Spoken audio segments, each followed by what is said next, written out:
Welcome to this episode of Mercy Can't Stop Her. I am your host, Judith Kambia Obatusa, JKO. Last week, we talked about the impact of our words on our lives and the importance of watching what we say to ourselves and about ourselves. Today, I'll be sharing practical tips on how to make our words work for us instead of against us, just like I promised. When I think of the importance of our words in crafting the life that we desire, I think of the word potent.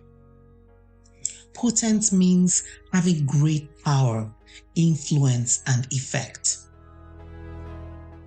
Using intentional language when speaking to ourselves or talking about ourselves and our situation can be a potent tool for us to thrive through the messiness of life's chaos in which we find ourselves. So, intentional language is about consciously choosing words to create a positive impact on our thoughts and experiences. This is a skill that, just like any other skill, we need to practice it. It requires practice. Now, let us dive into some practical tips to make intentional language a natural part of our daily lives. Some people say practice makes perfect. And I just recently learned that instead of striving for perfection, we should strive for progress.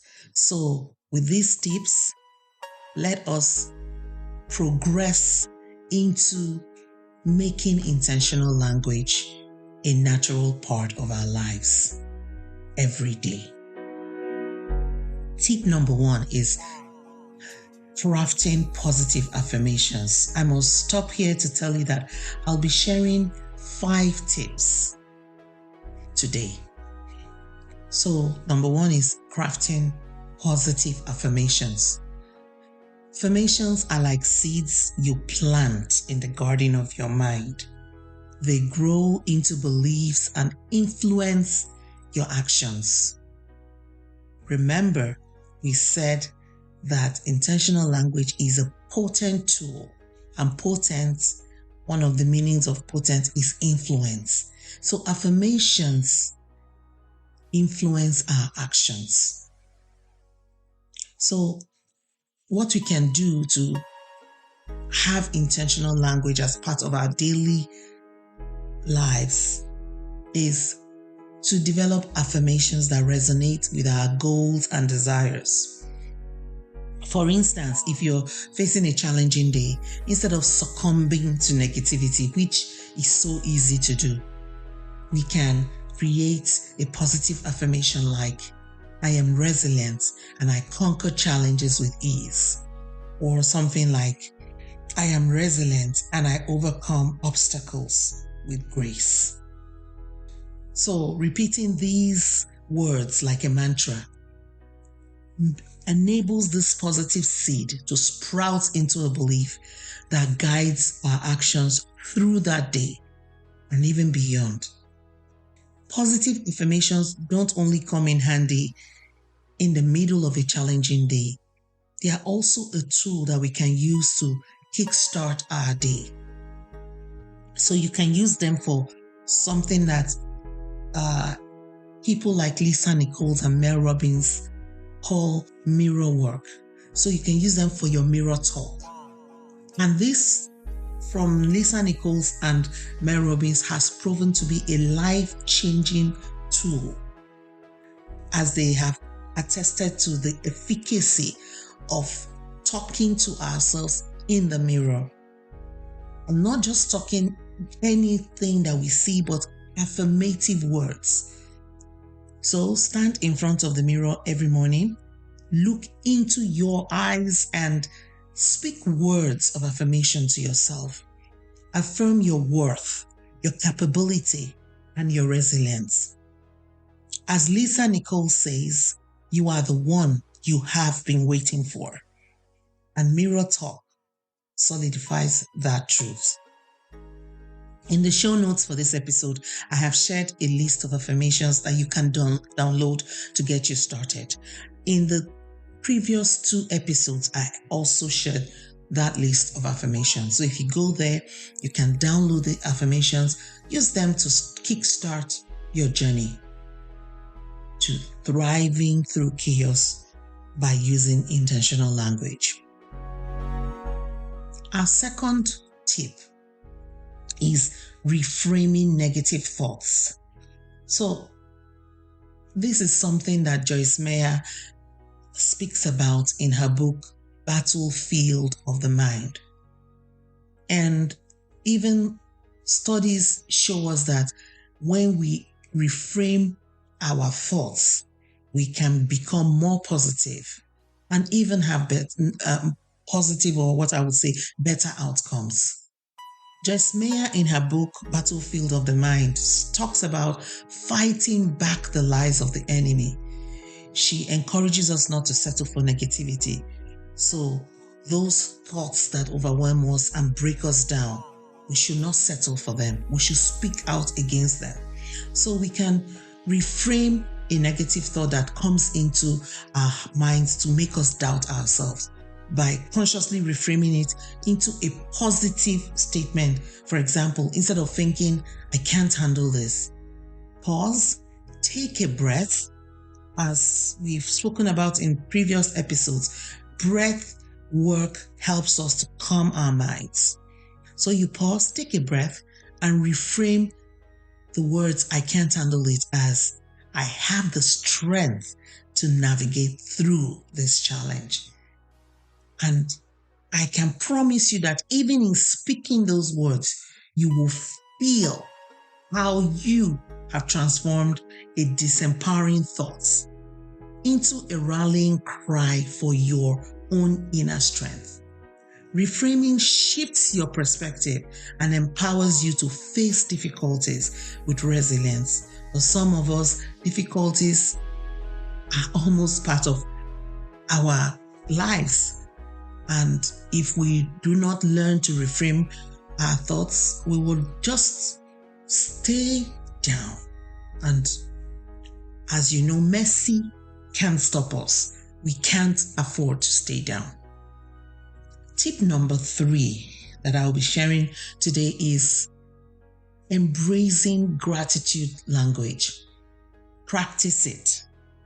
Practice gratitude. Cultivate it. So cultivate a habit of expressing gratitude in your language. Inside every loss, heartache, heartbreak, in the midst of life's chaos, you can still find silver linings. You may ask me the silver linings in the struggles and eventual death of my firstborn that I've talked about in previous episodes. Her journey has strengthened my resolve to help other mothers fight for their mental wholeness and building resilience when they find themselves in difficult life situations. Because of my darling daughter, I will no longer be silent about how the way we navigate life's challenges and our lives in general impact our children. If I had been this woman that I am today when my daughter was younger, if I had walked in the strength that was residing inside of me, my daughter would have grown up with a healthier mindset because I would have modeled that for her. I acknowledge that there are things beyond our control, but I also acknowledge that as mothers, as women, we have things within our control that can help us and even those around us. So acknowledge the positive aspects of your life, even in challenging times. Some of us are whole in terms of our bodies. We can walk, we can talk. We are not in a wheelchair, or even if we're in a wheelchair, we still have breath in our lungs. There's always something if we decide to look for it. So for instance, instead of dwelling on the negative aspects of your challenges or your situation or the relationship you have, why don't you express gratitude by saying, I am thankful for the wisdom these difficulties bring. And when you're talking to people about your situation, instead of focusing on the negatives, acknowledge them. They are real. But also, don't stop there. Say, I am grateful for the lessons I have learned through this challenging situation. Amid chaos, when we are down in the dumps of life, gratitude language redirects our focus to the positive aspects of our journey. In fact, gratitude language can help shift our perspective and help us reframe the negative thoughts that threaten to overwhelm us. I'm going to share a fourth tip. The fourth tip will be visualizing your success. In fact, this was something that was really hard for me. I remember being in a program and they said we should sit down and visualize ourselves in a very wonderful place with water and this. I could not. I had lost my abilities. Or maybe I was so down in the dumps of life for so long that I could not visualize my success. But I had to ask people that had been doing it and who had perfected that art to help me. And I was able to learn it. Tip number 4 talks about taking time out of our busy schedules to visualize our success. So incorporating visualization into our intentional language practice.